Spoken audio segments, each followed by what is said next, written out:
कर दो करम। अस्सलाम वालेकुम, this is me Rasim Sain and I hope everyone is doing good. देखें, हमारा मक्के का ट्रिप जो है वो एंड हो गया है। हमारे मक्के में 7 दिन थे। दिल को अच्छा लगा, सुकून आया और मज़ा आया क्योंकि ये अल्लाह का घर है, तो अपना अच्छा सा हमने टाइम स्पेंड किया। बाकी ये भी हमारी जो है next step is towards Medina. बाकी और हम लोग अभी इंशाल्लाह ताला मदीने के लिए रवानगी कर रहे हैं। और लेकिन जो मेरी मदीने में ज़्यारत होगी, जहाँ जहाँ मैं जाऊँगा, जो चीज़ मैं वहाँ पे परफॉर्म करूँगा, तो मेरी कोशिश भी यही कि इंशाल्लाह ताला मैं आप लोगों के साथ को शेयर करूँ। बाकी दूसरी चीज़ें दिखाने का कोई फ़ायदा नहीं है, और जो चीज़ मैं समझता हूँ इंशाल्लाह ताला मैं वही आप लोगों को दिखाऊँगा।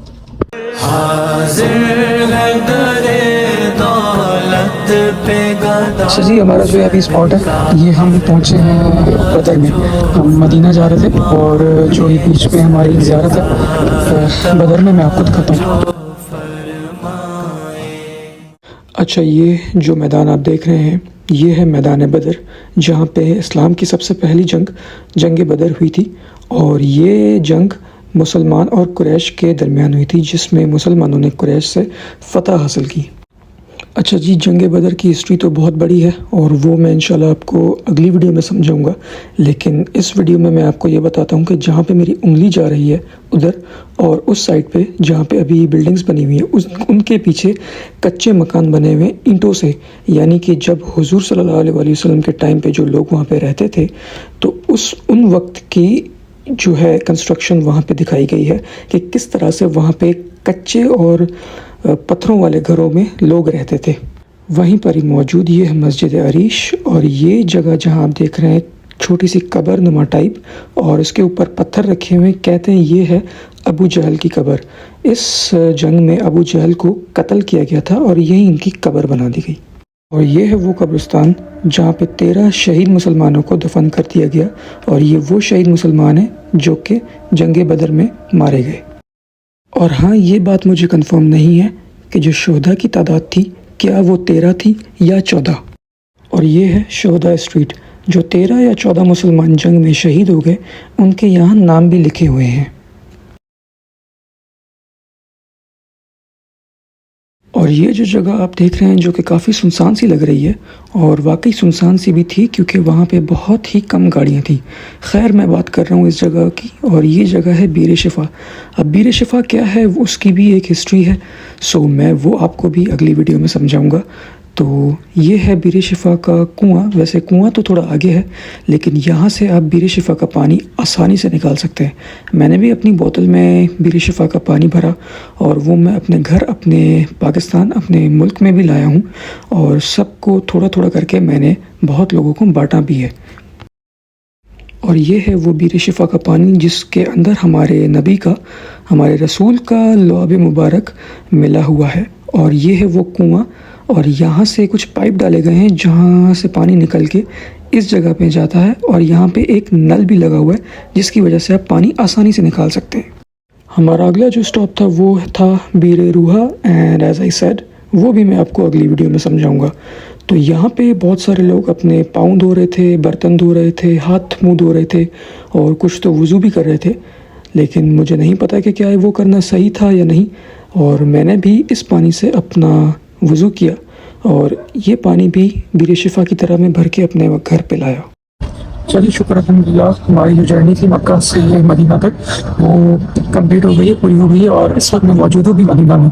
मेरे पीछे आप अगर यहाँ से देखिए से तो मस्जिद नबी है, यहाँ से हरम का रास्ता जाता है, और हमारी होटल भी यहीं पर ही है। और मैं अभी निकला हूँ खाना लेने के लिए, और आज आते ही जो है मेरा मूड हुआ कि अलबैक ट्राई किया जाए, तो मैं अलबैक ही जा रहा हूँ, और थोड़ा सा दूर है। बाकी इंशाल्लाह ताला जो बातें, जो चीज़ें हैं, मैं हरम में पहुँच के आपको दिखाऊंगा। ताज नजर है हाल मेरा सर। अल्हम्दुलिल्लाह, मैं मस्जिद नबी के अंदर हूँ, और अभी काफ़ी लेट हो गया, 11:15 हो गए। तो अभी का टाइम जो है ना, बहुत ही ठंडा टाइम है, रश भी नहीं है, लोग भी नहीं है, और बहुत खाली खाली सा है। तो मैं मेरी जो इबादत है, मैं अभी अपनी इबादत करूँगा, जो भी चीज़ें मुझे करनी है मैं वो करूँगा। اور باقی جو چیزیں انشاءاللہ میں کرتا جاؤں گا میں آپ لوگوں کو دکھاتا جاؤں گا اور آپ لوگوں سے شیئر بھی کروں گا. وقت کافی زیادہ ہو گیا تھا، اس وجہ سے حرم بھی کافی خالی تھا، کیونکہ لوگ بھی ایک تو نہیں تھے اور آس پاس نماز کا بھی کوئی وقت نہ تھا. اور ویسے دیکھا جائے تو عبادت کرنے کا اصل مزہ ہی تب ہے جب آپ کا انوائرمنٹ بالکل پیسفل ہو، اور پرسنلی اسپیکنگ مجھے بھی اسی وقت میں عبادت کرنے کا زیادہ مزہ آتا ہے. سرکار توجہ فرمائے، میں کب آنے کے قابل تھا. بھائی مدینہ میں تو میں ادھر کب سے ڈھونڈ ہی رہا ہوں کہیں کھانے کی جگہ مل جائے، کچھ کھانا اچھا سا مل جائے. یہ کسی مال میں آیا ہوں میں، یہ پتہ نہیں کیا جگہ تھی. میں نے کسی سے پوچھا بھائی روٹی کھانا، تو اس نے مجھے اس جگہ کا بتایا کہ ادھر چلے آؤ، اس فلور پہ ریسٹورینٹ ملے گا. ویسے مکہ میں تو کوئی اتنا پرابلم نہیں ہوتا تھا، کیونکہ وہاں پہ بہت ہی قریب میں میرے ہوٹل کے قریب میں ایک پاکستانی ریسٹورینٹ تھا ملتان کا، تو وہاں سے اچھا خاصا میں اپنا سستے میں کھانا لے کر آتا تھا، اور اتنا کھانا لاتا تھا کہ بچ جاتا تھا. یہاں تو بھائی اتنا مہنگا ہے، میں تو دیکھ کے حیران ہو گیا. اب سمجھ میں آ رہا ہے کہ مکہ سے زیادہ مدینہ ایکسپینسو ہے، ورنہ میں تو مکہ کو ایکسپینسو سمجھ رہا تھا. یہ تو مدینہ ایکسپینسو ایسا ہے کہ جو دال آپ کو مکہ میں 8 ریال یا 9 ریال میں مل رہی ہوگی، وہ آپ کو ملے گی یہاں پہ 15 ریال اور 20 ریال میں. اور اس کے ساتھ مجھے تو وہاں پہ 8 ریال کی دال میں مجھے 3 نان مجھے ساتھ میں ملتے تھے، لیکن یہاں پر تو 15 ریال کی جو دال ہے اس پہ مجھے صرف 2 چپاتیاں مل رہی ہیں. تو یار یہ تھوڑا سا ایکسپینسو ہے. اچھا جی، آج میری ریاض الجنہ میں انٹرنس ہے، جو کہ کہتے ہیں کہ ریاض الجنہ جنت کا ٹکڑا ہے. وہ 7:30 سے لے کے 8 بجے تک کی میری وہاں پہ ٹائمنگ ہے. یہ آدھے گھنٹے کا ہر بندے کو ٹائم ملتا ہے، وہ اپنے حساب سے بندہ جو ہے سیٹ کر سکتا ہے. مغرب کی بات کر لے، عشاء کی بات کر لے، فجر کی بات کر لے، وہ وہاں پہ ایپ کے بغیر آپ کو انٹرنس آئی تھنک سو نہیں ملتی. ویسے کچھ لوگ ہیں جو کہہ رہے ہیں ایپ کے بغیر مل جاتی ہے، لیکن آئی ڈونٹ تھنک سو کہ ایپ کے بغیر آپ کو انٹرنس ملے گی. تو اس کی ایپ ایک ڈاؤن لوڈ کرنی پڑتی ہے، اس کا نام ہے نسک. وہ آپ کو ایپ ڈاؤن لوڈ کرنی پڑے گی. اس میں جو ہے آپ کو اپنا اکاؤنٹ کریٹ کرنا پڑے گا، اور اس کے بعد آپ اپنا پرمٹ بک کر سکتے ہیں. جیسے اپوائنٹمنٹ لینا ہوتا ہے، ہم ڈاکٹر سے اپوائنٹمنٹ لیتے ہیں، تو ویسے ہی یہ پروسیس ہے. آپ کو اپوائنٹمنٹ لینا پڑے گا.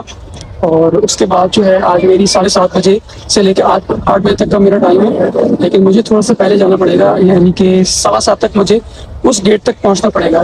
اب یہ اس کا راستہ وہاں سے اس گیٹ سے ہے، تو وہاں سے مجھے جانا پڑے گا. لیڈیز کا بھی وہیں سے ہی ہے، جینٹس کا بھی وہیں سے ہی ہے، لیکن دونوں کی ٹائمنگس الگ نہیں ہے. تو یہ کہتے ہیں کہ یار جنت کا ایک ٹکڑا ہے. تو میں بہت کوشش کروں گا کہ اپنی جتنی زیادہ سے زیادہ ہو سکے میں نفل ادا کروں گا اور اپنی عبادت کروں گا، اور میں آپ کی دعا مانگوں گا. اور جب آپ بھی یہاں پر آئیں تو کوشش کریں کہ جتنی زیادہ سے زیادہ ہو سکے آپ نفل پڑھیں، اور اپنی آخرت کے لیے، اپنی دنیا کے لیے جو بھی آپ دعائیں مانگ سکتے ہیں مانگیں. آگے جو آپ لوگ دیکھ رہے ہیں بیٹھے ہوئے، وہ ہم سے پہلے آئے ہوئے تھے، اور ان کی ٹائمنگز ہم سے پہلے کی تھی. اور آئی تھنک سو اس پردے کے پیچھے تھی ریاض الجنہ کی انٹرنس. میں صرف اس چیز کا انتظار کر رہا تھا کہ ریاض الجنہ میں جلد از جلد انٹرنس مل جائے.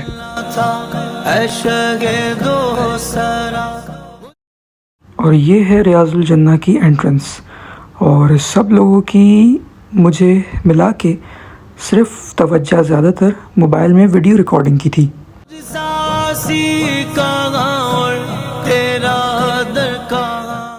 اور یہ ہے وہ ممبر جہاں پر کہتے ہیں کہ ہمارے نبی، ہمارے رسول خطبہ دیا کرتے تھے. میں ابھی ریاض الجنہ سے نکلا ہوں باہر. آپ ایسا سمجھو کہ میں جنت سے ہو کر آیا ہوں.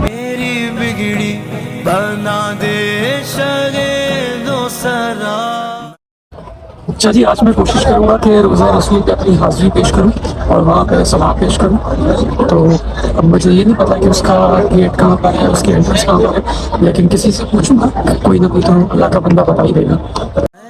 کب آنے کے قابل تھا، رحمت نے یہاں تک پہنچایا. سرکار پہ تن من جان فدا، سرکار پہ تن من جان فدا. سرکار توجہ فرمائے، سرکار توجہ فرمائے.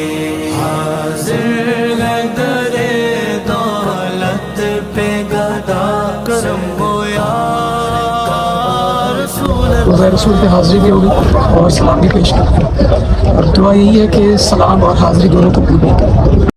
ये रास्ता जो ऊपर की तरफ जाता है और कुछ लोग नीचे आ रहे हैं, ये रास्ता जाता है जन्नतुल बकी की तरफ, यानी कि कब्रिस्तान, जहाँ पे बहुत सारे लोगों की ख्वाहिश है कि उनका दफन होना यहाँ लिखा हो। बहरहाल मैंने भी कोशिश की कि मैं जन्नतुल बकी की तरफ जाऊँ, मगर उस वक्त मैं जा नहीं पाया क्योंकि टाइमिंग्स ओवर हो गए थे और गेट्स को बंद कर दिया गया था। देखिए भाई, उम्रा करना तो बहुत ज़रूरी है, लेकिन उसके साथ साथ ज़रूरी है ज़ियारतें करना, और हाँ, कुछ थोड़ी बहुत शॉपिंग भी करना। जैसे मैंने अहमद परफ्यूम से अपने लिए एक परफ्यूम परचेज़ की है। ये मेरी दूसरी परफ्यूम थी, क्योंकि एक पहली परफ्यूम मुझे इनकी इतनी पसंद आई कि मैं दूसरी लेने भी चला गया। मैं इनकी प्रमोशन नहीं कर रहा, लेकिन जो बात है सो है, और इनकी लास्टिंग बहुत ज़्यादा है। लेकिन ये बात भी है कि आपका थोड़ा सा बजट इसमें लगेगा, क्योंकि थोड़ी सी कॉस्टली भी पड़ती है। देखिए, अगर आप अपने लिए ले रहे हैं तो आई थिंक सो कि ये वर्थ इट है, and trust me, you will definitely love the perfume. करम हो या रसूल अल्लाह,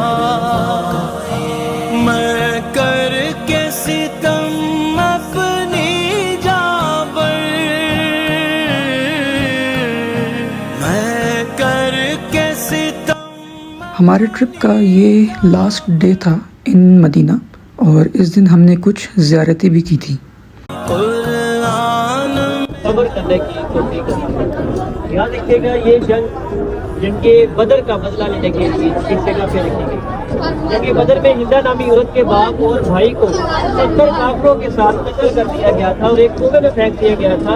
उस जगह पे खड़ी होकर उसने कसम खाई थी कि जब तक मैं अपने बाप और भाई का बदला ना ले लूंगी, मैं आराम से चैन से नहीं रहूंगी। सबसे पहले इस जगह पे हमारे 70 सहाबा शहीद हुए थे जंगे उहद में। सामने देखिए तो दो मकबरे बने हुए हैं, एक का पत्थर इस तरह मेरे हाथ की तरह खड़ा हुआ है बिल्कुल सामने। ये जो कब्र मुबारक है, ये जो मकबरा है सैयदना मीर हमज़ा का है, इन्हीं के साथ एक मकबरा ऐसे पड़ा हुआ है। वो कब्र तो एक है, लेकिन उसमें सहाबा दो हैं, सैयदना मुसअब बिन उमैर और सैयदना अब्दुल्लाह बिन जाश। ये जिस मस्जिद में मैं मौजूद था, इसको कहते हैं मस्जिद किबलतैन, यानी कि दो किबलों वाली मस्जिद। और इसको मस्जिद किबलतैन यानी दो किबलों वाली मस्जिद क्यों कहते हैं, वो भी मैं आपको अगली वीडियो में समझाऊंगा। इसके साथ साथ मज़ीद कुछ और जगहों पर भी हमने ज़ियारत की, लेकिन उनकी वीडियो में रिकॉर्ड नहीं कर पाया। धड़कन देती है सदा, धड़कन देती है सदा। तो ये था मेरी उम्रा सीरीज़ का part 2। Thank you so much everyone for watching the video. मिलते हैं आपसे अगली वीडियो में, तब तक अपना बहुत सारा ख्याल रखिएगा। अल्लाह हाफ़िज़। दौलत पे गदा सरकार तवज्जो